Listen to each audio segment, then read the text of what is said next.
Why do you believe the Indo-US nuclear deal was Prime Minister Manmohan Singh's biggest contribution to India? So if you look at it, Sandeep, everything else, say he's also remembered with the 1991 economic reforms. But that was entirely on the orders and backing of P.V. Narasimha Rao. Yes. That is P.V. Narasimha Rao's legacy. Right. That's not Manmohan Singh's legacy. Yeah. Manmohan Singh was the consummate bureaucrat. Right. He had no personal feelings about anything, unlike a lot of bureaucrats. Yes. Not a good thing. He was told what to do, and he used to do it to the best of his abilities. When he was told to regulate, he was actually one of the architects of regulation Raj Absolutely. and license during Raj. socialist India. When he was told to Yes. deregulate, Right. he did it brilliantly. Right. Right. So he was the consummate bureaucrat that you had. The nuclear deal was the defining point, because Right. that was the one time in his entire career Yes. he put his foot down and he said, no, I'm not taking orders from the left. I'm not going to go along. I am staking my reputation and credibility on this. That was the one time he refused to take orders. And because he was such a good soldier, because he had Yes. that gravitas around him, Sonia Gandhi agreed to it. She gave him the political backing, and he put so much effort into it. He said, Right. if the left gets out, let them get out. I would much rather have the nuclear deal than have this government. And of course, it was a collective effort, because there was Yes. the backroom dealings and everything that happened to, win the confidence vote after that and things Yes. like that.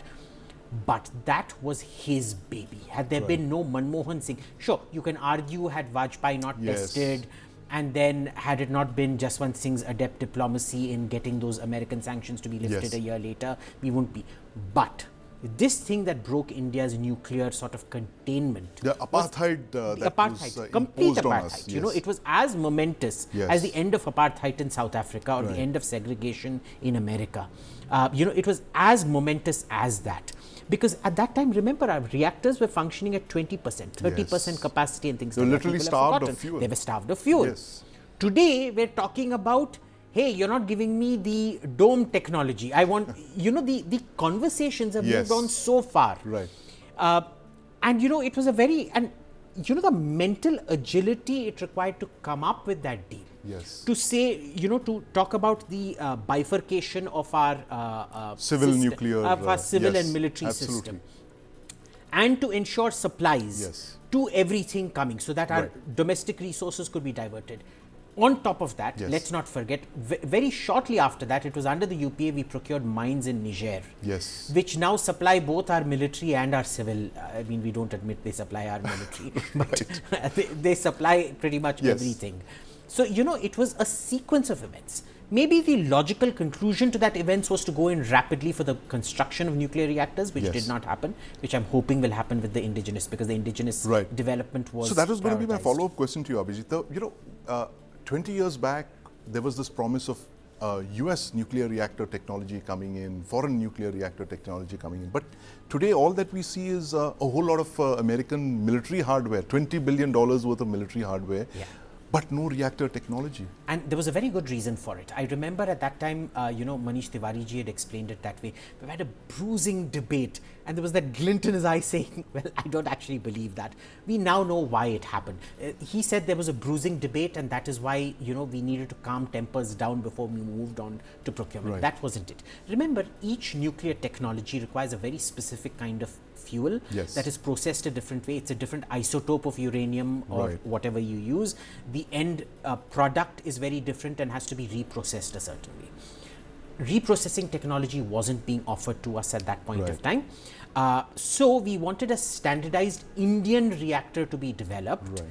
where we create the entire chain around it, the complete supply process Yes. with fuel sourced by us, to create economies of scale. Is it slow? Is it painful? Should we criticize it? Yes. Yes. Is there a method to the madness? Absolutely there is. Right. Abhijit, I'm going to ask you, because you look at the military so closely. How has Prime Minister Manmohan Singh's decisions on the civil nuclear deal back then, almost 2 decades ago, how has it impacted on our nuclear arsenal? There were experts at that time who said, oh, this is going to stunt our nuclear development. We are not going to have nuclear weapons after this. Our development is going to be corralled and stunted and have any of those fears come true, or? Look, those were such ludicrous criticisms. I mean, it was very obvious even then. One of the reasons I voted against the BJP in 2009 was precisely because of very stupid arguments like that, which made absolutely no sense if you looked at the balance of what was going to happen with that particular agreement. But, the overall impact it had, was the removing of a host of allied sanctions, on ballistic missile technology and things like the MTCR that. The MTCR and everything. Yes. And what has happened since then is, if you look at our pace of missile, because a nuclear bomb by itself is not very advanced technology. It's about 80-year-old technology. It is making it safe and not pop if it drops off the table. That is the difficult part. Delivering it to the target without being intercepted is the even tougher part, right? So it's all the having a nuclear bomb by itself means nothing. It's the delivery and the safety that mean everything. So with that one breaking, everything else broke. And so you look at the trajectory of our missile development. Till then, it is sort of very even like this. And suddenly after that, it takes such a huge spike in terms of range, in terms of canisterization, in terms of MIRVs, multiple independent re-entry vehicles, where one missile can fire 5-6 nuclear warheads, in terms of submarine-launched ballistic missiles and things. The range of possibilities that opened up were just so massive after that. It had a knockdown effect on everything, but also in terms of, the kind of trust it built up with the Americans to the point that where they were willing to share much more sensitive technology with you, because for the first time they said, we've done something good for you, meaningful for you. Now you partner with us. That stigma that had been attached to America ever since they sent, what was it, the 5th or the 7th Fleet? The 7th Fleet in 1971. It stopped figuring in conversations after that. And so it was also sort of mental,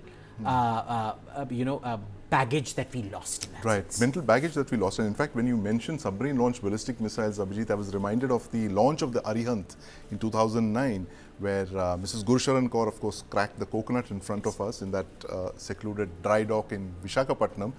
And Prime Minister Manmohan Singh went on to thank the Russians who were there. So very interesting that you had a Prime Minister who everybody would have thought, the Russians would have certainly thought, who is pro-American, but here he was effusively thanking the Russians for their support in making that nuclear submarine.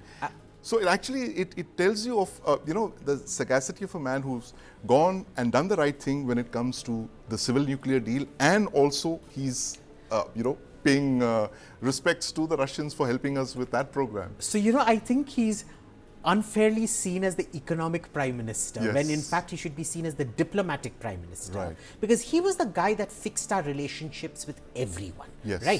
He could, what Modi has taken to a next level skill was initiated by Manmohan Singh. I mean, there were always all the restrictions on what he could have done, with, say, with Palestine or Israel, for example, because of the party he comes from and the kind of checks and balances, like no domestic politics and, you focus on this kind of thing. But that sort of true non-alignment that we've moved towards, that was also initiated by Manmohan Singh. And he knew that because the Russians didn't have the diplomatic heft to do what the Americans did, he had to balance that out with a sort of doff of the hat to the Russians. Because remember, the Russians were willing to help us on military nuclear, which the Americans were not.